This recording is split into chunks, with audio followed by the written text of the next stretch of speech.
Okay, everybody, welcome back to the Lech Dech Moser podcast. We continue with day 19 of Hachzik. We are on page 55 in the art scroll. Now the Pele Yoeitz turns, after we've discussed at length the husband's obligation of marriage, of Nesias Ol, of carrying the marriage. Now we're going to discuss more practical, objective marriage advice in the proverbial sense as it relates to conducting, maintaining all marriages. A person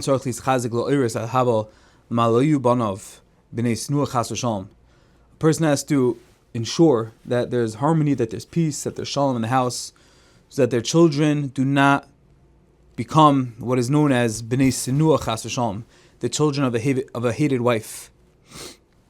Which means when a husband and wife come together without unity of heart and mind, their union remains purely physical, and the children of such a relationship will lack the sanctity and holiness that as parents have forsaken. L'fum tzar agra, famous concept, the reward is in accordance with the effort one expends. So as hard as it is, the Yeshua, the saving grace,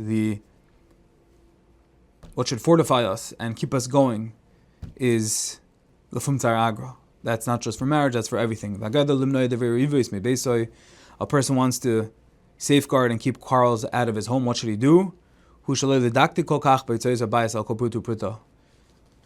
be so scrupulous and meticulous and particular and exacting over every penny that is spent. Because ladies naturally are jealous of their friends, and we can't do anything about that. A man should do whatever he can to increase the status and allow his wife to deck out, as they say, to buy as she needs, obviously within reason, but to make it a coveted place, a welcoming home, a place that other people want to be. And the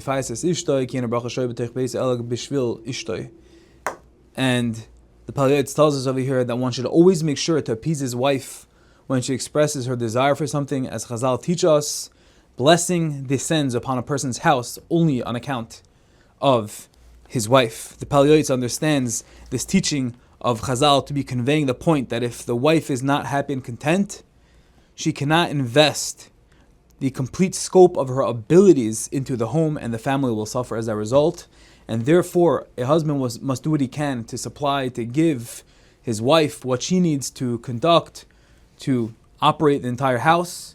And with that, the Shechina will be shoyreh, the bracha will come and protect the house and envelop the abode in bracha and atzlacha.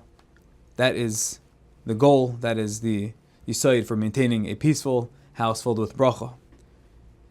To add, there's an incredible maisa told about the great Reb Shlomo Zalman Auerbach. The many different minhagim, how to go about Shalom Aleichem and Eshes Chayil on Yontif. Different opinions brought down in the halacha and the poskim. It also has ramifications on L'chadoidi. There's different minhagim, Ashkenaz and Sfard. Do you say the first part? Do you say the second part? Both? None? And they came to Reb Shlomo Zalman and they said, Rebbe, how do we fear Zach? What are we meant to do? Are we supposed to say Shalom Aleichem, Eshes Chayil, both? What do we do? And Reb Shlomo Zalman, without any conclusive authority on the matter, he told those who were asking the Hasidim as follows. He said, I cannot tell you and I do not know for certain if you say the first part, the second part, both Shalom Aleichem and Eshes Chayil, just one, just the other. But one thing is for sure. He said, on Yontif, we say Eshes Chayil. Yontif is all about appreciation of Hashem and bringing the Shechina in and realizing we're the Am HaNivchar. And there's no greater time, no greater opportunity than to be thankful to my wife. And when Shabbos coincides with Yontif, there's no chance I'm going to forfeit the opportunity of saying Eshes Chayil, my beloved Eshes Chayil, my Esha of valor, my wife of valor, my wife of beauty, of truth, of depth. And therefore, while there are so many opinions about this, Shabbos, Yontif, when they coincide, when they come together, we definitely should say Eishes Chayil. Definitely praise and sing the greatness of our wives. That's what it means. That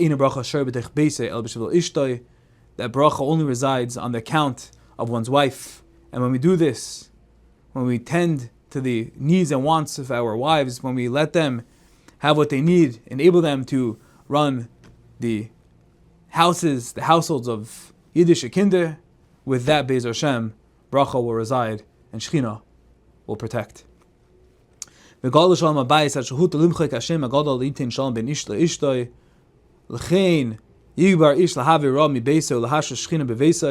halacha is that the name of Hashem is erased in order to verify, in order in the parsha of Saita, if there's a lady who's suspected of sin, then she drinks the mei hamarim, the bitter waters, and in there was the Shem Hashem, the Shem of Hashem that was etched in, that was scratched in, and it was, Hashem says, erase my name for the sake of Shalom Bayis.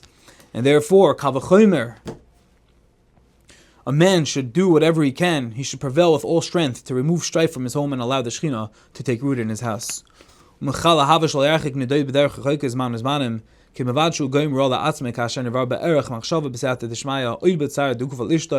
person should try his best not to go overseas too much, not only because the wife has mental angst over this, but there's also physical harm to his wife, because she feels lonely, she gets scared. For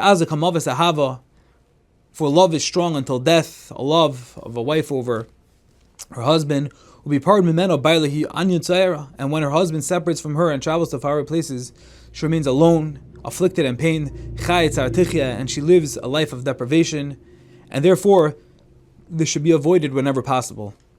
And at